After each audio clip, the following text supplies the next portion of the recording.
you just woke up from a coma, and this is the first time you started watching Game 1 of Round 1.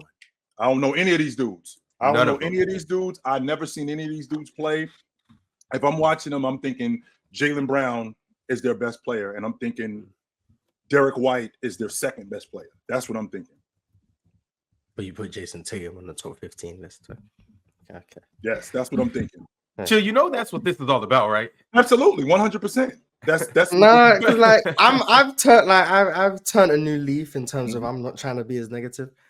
But that list just didn't make sense to me. I'm sorry. I understand, Mars. I do. And again, the way I explained it yesterday is there's a difference between playing better than somebody and being a better player. Those two things are not the same thing. But I know the masses, and if somebody's playing better, especially when it comes to him, I can't say that about everybody else. If somebody's playing better than Luka, like that's what's going on right now. There's guys that's playing better than Luka. But hold on, chill. Hold on, chill. Because look, this is yesterday, right? This is just yesterday, y'all. So it wasn't after last night's games, but yesterday around maybe 1 or 2. What's the show? First, I don't know what the show it is, but the one with Nick Wright and Chris Broussard. Okay. If you guys were real show, like from the logo. So if you guys were, I don't know, but if you guys were watching that, according to Chris Broussard, in his pyramid of players, triangle of players, I don't know if y'all can see this. Let me see if I can do it right, or I'll just have to. Hold on, they over there running triangles. No, he's got a pyramid of players. Yes, there you go. Wait, I mean, he's got Anthony. That's Brunson, Luka, Jokic, Shea. Kyrie, Jayson Tatum, Donovan Mitchell, Jaylen Brown, Cat, and then a bunch of So I had issue with Luka. I had issue with this. What's going on, y'all? What up, Will? What's up, chill, Will? Which part did you have issue with? And at the top, I had issue with Luka being in the second next to Jalen Brunson. That's crazy. You know what I'm saying? Right. So I mean, so you weren't because I took part in that list too. So Mars, we're not the only ones that have lists that we favor certain people to, because it's not a snowball's chance in hell. You got Luka in that second tier next to Jalen Brunson in a triangle in this pyramid of playoff performers. There's no way that Luka Doncic is next to Jalen Brunson. You got him above Jokic, SGA, and Kyrie, who are in the third tier. He put Donovan Mitchell in the fourth tier.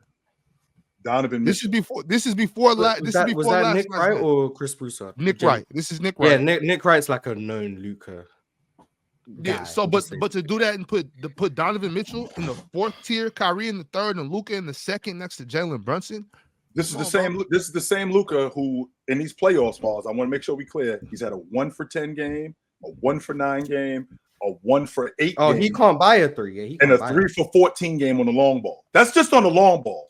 I'm not even talking about what he's doing from the floor, right? Let's start talking about playoff dropping and getting carried. Let's talk about that. And the idea that watching Luka yesterday, and Ron, I want to stay on Jayson Tatum because I don't want to get off Jayson Tatum. I definitely. Well, I mean, chill. They 2 pieces in the pie right now. Right.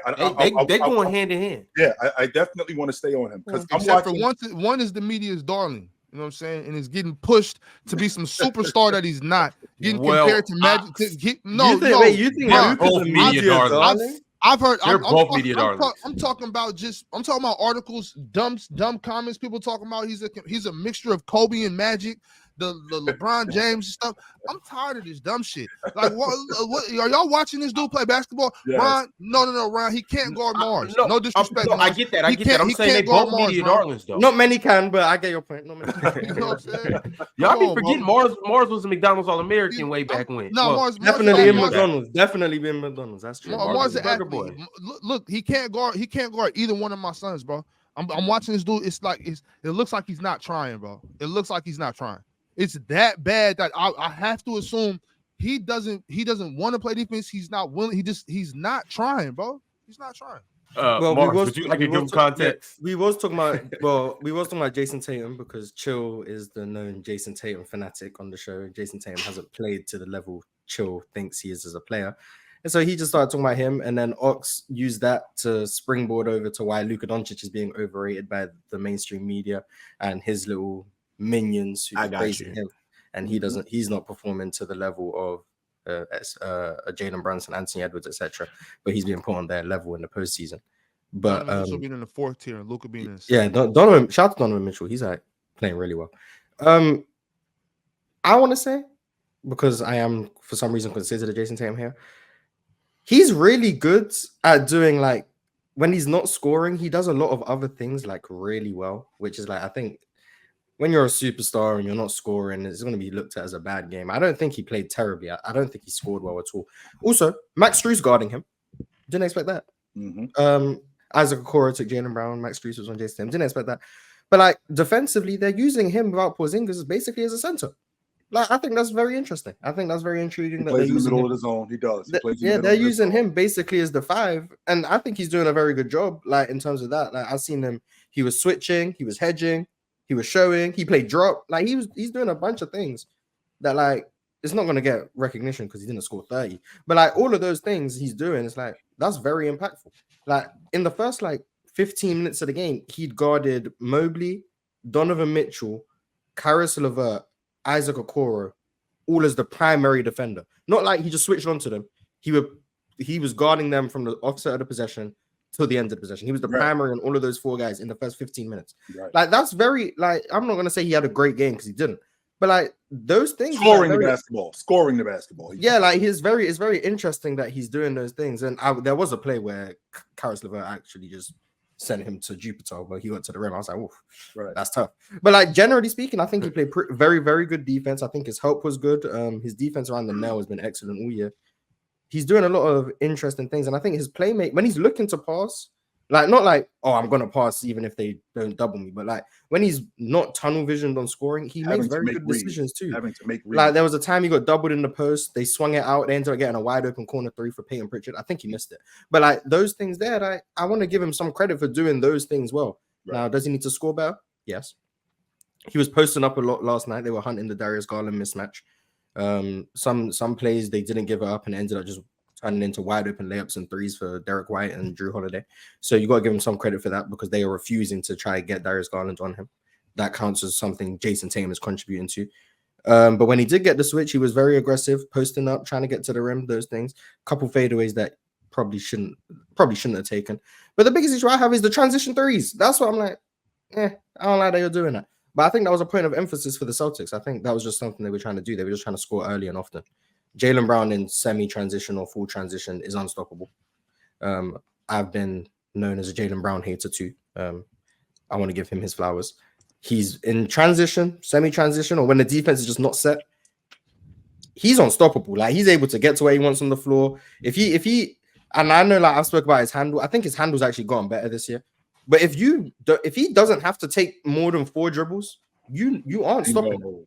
If he can just go quick against either a scrambled defense or the defense that isn't set, he's gonna get wherever he wants, like anytime he wants. And I think he deserves a lot of credit for that. This might be my happiest day on PC. Well, that's his defense has been very good. What it sounds like you're explaining Mars, is you're dumbing it down. Okay, this is what we need you to do, Jalen. Instead of the extracurricular nonsense, just a straight line. 2-3 dribbles, pull up. 2-3 dribbles, get to the basket. When he starts pounding the basketball 5, 6, 7, 8 times, then you start making mistakes, right? And to your point, when I'm watching Jayson Tatum get doubled in the short corner and fire it with the weak hand to the left corner for Derek White, wide open for a 3. Stuff like that. Now I can do without the one-legged mid-post jump shots. I can do without that. I'm going to pass on that. But the other stuff where he's getting on the backboard, whether it's uncontested or it's contested, or uncontested, but whether it's contested or uncontested, that kind of stuff matters. And the fact that they don't have that other big guy in there, that's really helping Boston out because they don't have to contend with that. They don't have to contend with Jared Allen and Evan Mobley. That's a big deal. But it's kind of a double-edged sword, though. But it's a double-edged sword. You know why? Because Mars, if he goes for 38 or if he goes for 45 and they lose, he can't carry. That's not enough. He can't he's in a lose-lose situation. But if he's getting 19, 20 and they're smoking everybody, well, you know what? He's on a bomb squad. So I'm prepared for it. I'm Mars, you said he's in a lose-lose. I think it's the complete opposite. This is a win-win situation for Jayson Tatum. For his perception or for Well, yeah, because the perception doesn't matter. You know what I'm saying? Oh, I agree with that. you know I'm what just I mean? talking about to lose Like because of perception. Jalen, if you got if you have to play out of your position and do other things because you have Jaylen Brown and a Derek White who can do pretty much anything as well, I don't care about any of that. Like, well, you're supposed to win basketball games. You win the basketball games. You don't care about dummies talking about, oh, well, you had the better team. Well, that's their problem. They should get better. You know what I'm saying? Like, it's not my fault that my second best player could be our best player any day. Like, y'all need to get better. Evan Mobley, get better. You know what I'm saying? Jared Allen, get healthy. That's not up to us. Like, and on top of that, it's not like KP's playing, so they're not whole either. It's the player choice way. Yeah, them boys don't get it started. The player choice way. You're the player choice way. Come and switch lanes into the player choice way.